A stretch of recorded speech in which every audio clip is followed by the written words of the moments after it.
there, my name is Renee Youngs, and I'm the Director of Research and Evaluation at the Minnesota State Arts Board.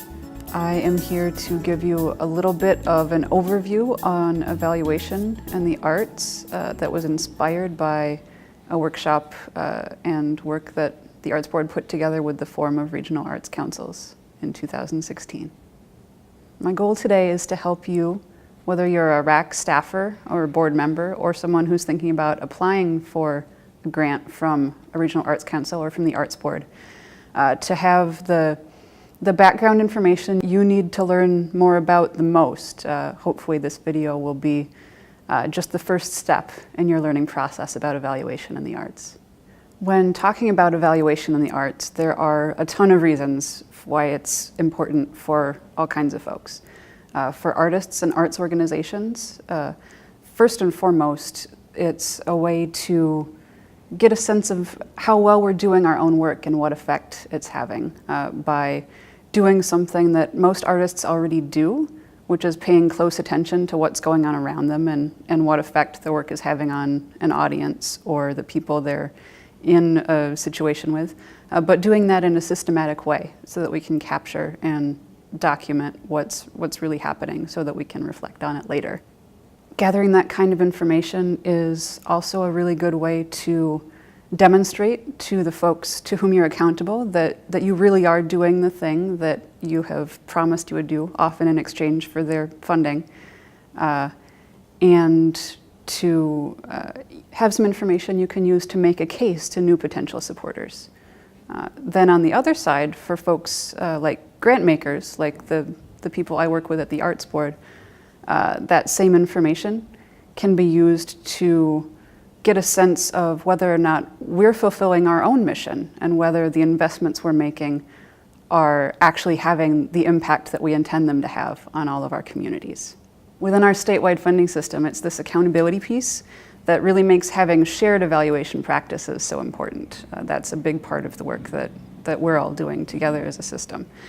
Because even though we're grant makers, we're not in charge of everything. We're accountable to other people too, especially when we're looking at public support for the arts. We're accountable to the legislature, and we're accountable to every taxpayer in the entire state. We're accountable to the people of Minnesota. Asking a common set of questions about what our applicants and grantees want to accomplish, and then later what they actually do accomplish, helps us have a really consistent, clear, and concise way of talking about the effect that we're all having through the arts together. We also in Minnesota have, as a statewide public funding system for the arts, a set of 5 really big, really broad goals that we all agreed to pursue together in 2009 when legacy amendment funds started being available. So having a set of common questions around evaluation are even more important to us because they let us show progress we're making toward those big goals and the effect that we're having through the legacy amendment all over the state. In order to help us establish a shared system of common questions and common kinds of data, the Forum of Regional Arts Councils of Minnesota proposed a set of common questions to be used by RACs in their applications and in their final report forms, starting in the next year or so. Another really big idea in evaluation is the idea of outcomes. A really big idea, very important. These are statements that are super important to both planning and doing evaluation, because what they tell us are the kinds of change and the specific changes that we expect to see in the people we serve as a result of the experiences that we put together for them. Grant applicants use outcome statements to describe the kinds of change they hope to see as a result of what they do with the funds they'll receive. And then grant makers also use outcome statements to describe on a bigger level what they hope to see as changes as a result of their grant programs that might be using many grantees' projects to further some bigger kind of change that they're looking for in a community. Developing and using outcome statements is a good way to be clear about and to strengthen our ability to meet our shared goals, whether that's as an individual artist or arts organization, whether that's many grantees operating under a single grant program, or whether it's our entire public funding system pursuing a set of very large, broad, important goals together. So one goal of a lot of the evaluation training work that I do is to have everything that folks see have two purposes. On one hand, you're learning about the technique or the idea, and on the other, you're learning some tools or skills that then you can take back with you to also offer support and assistance to your colleagues or your constituents.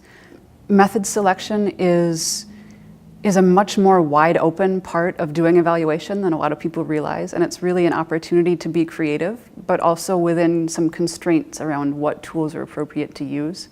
I get by far the most questions about evaluation methods from people I talk to, so it's something that I hope we're all going to continue to learn about and continue to master and expand our knowledge as a sector. If you're getting ready to do more evaluation learning right now, those are just some of the different resources and ideas that I hope you'll be learning more about today. You should know that there are all kinds of resources around you to keep learning and developing your skills. The director of your regional arts council in your part of the state is a great resource. They are also doing a ton to build and become experts right near you around this stuff, along with building their own systems about how to gather the data that artists and arts organizations all around the state will be providing. You should also know that little old me in St. Paul, I'm also always available, hopefully helpful, statewide resource for you. I love talking about this stuff for any reason, at any time, at any length, and it really truly is my job to be available to folks all over the state who want to learn about evaluation in the arts. So I hope that your evaluation learning journey is a cheerful and most importantly a useful one. And we're all here for you. We're all in this together. Thank you.